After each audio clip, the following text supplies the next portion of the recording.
Tatlong immunity challenges, tatlong babae ang nanalo. Charlize, gaano kahalagang immunity necklace din sa'yo?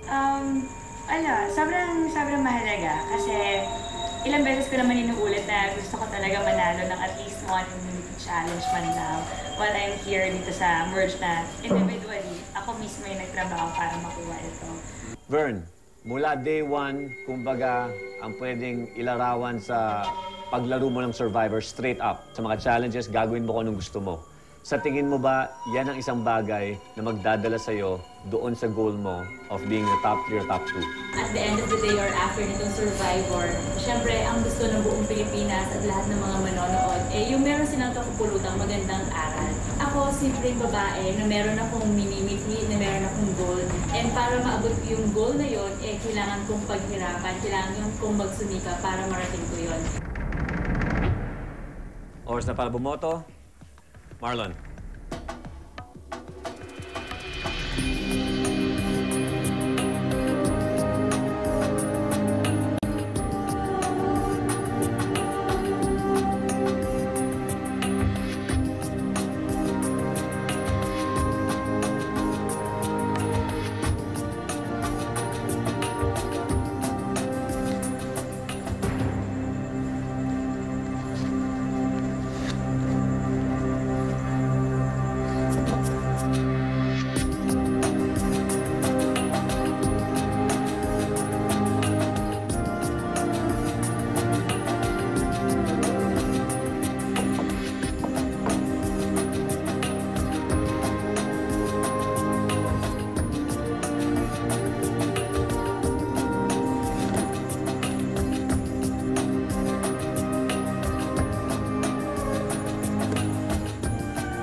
Pasensya na po kayo, ha?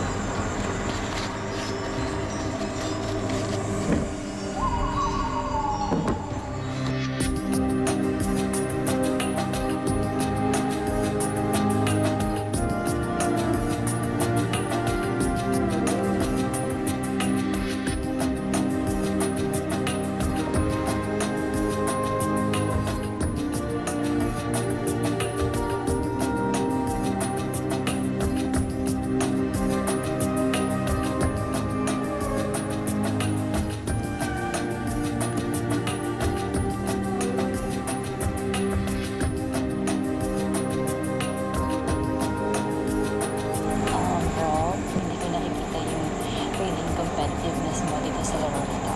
Sorry.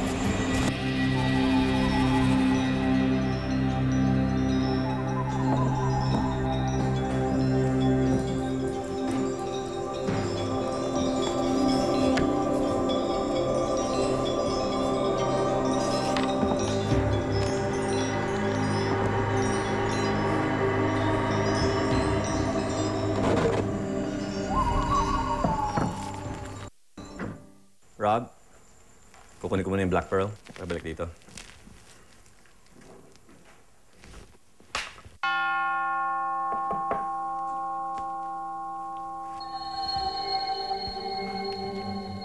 Kasama yung Black Pearl vote ni Rob, ibig sabihin, siyam na boto ang ating bibilangin.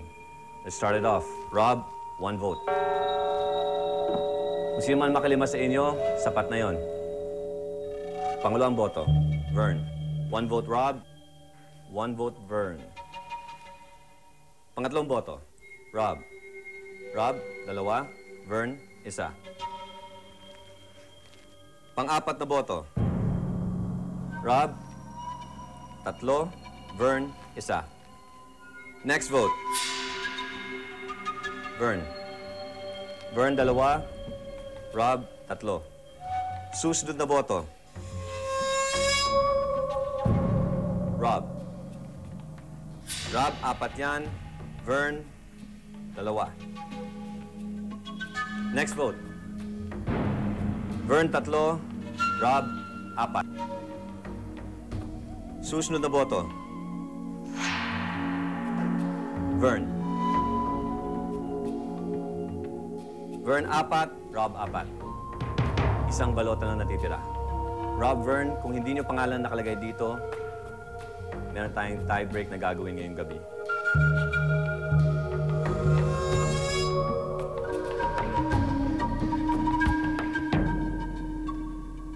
Ang pang-11 castaway na natanggal sa Survivor Philippines at ang pangatlong miyembro ng ating jury.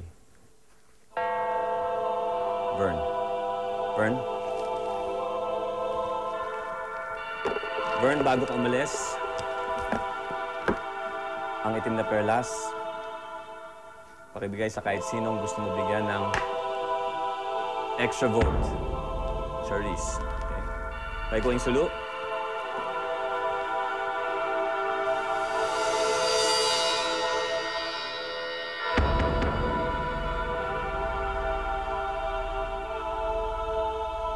Nagsalta ng tribo. Paalam, Vern.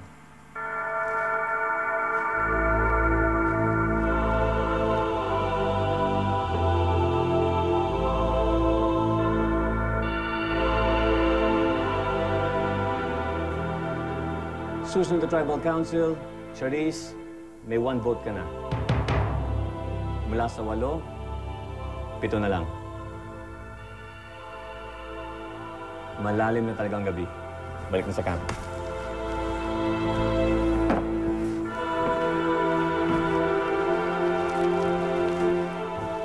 Siyempre, medyo na-hurt ako doon. Parang sabi ko nga, simulat sa pool, nung nagpunta ako dito, parang lumaban talaga ako ng patas and binigay ko lahat kung ano yung magagawa ko.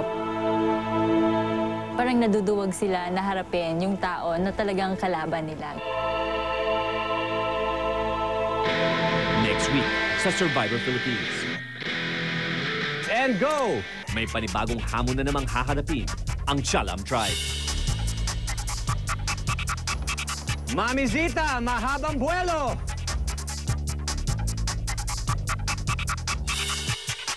Okay, bumubuelo! At Hinagis, umabot ba? Umabot sa green! And Charisse! Ay, Charisse! Tumapak ka! Bullseye! Ah! Bullseye?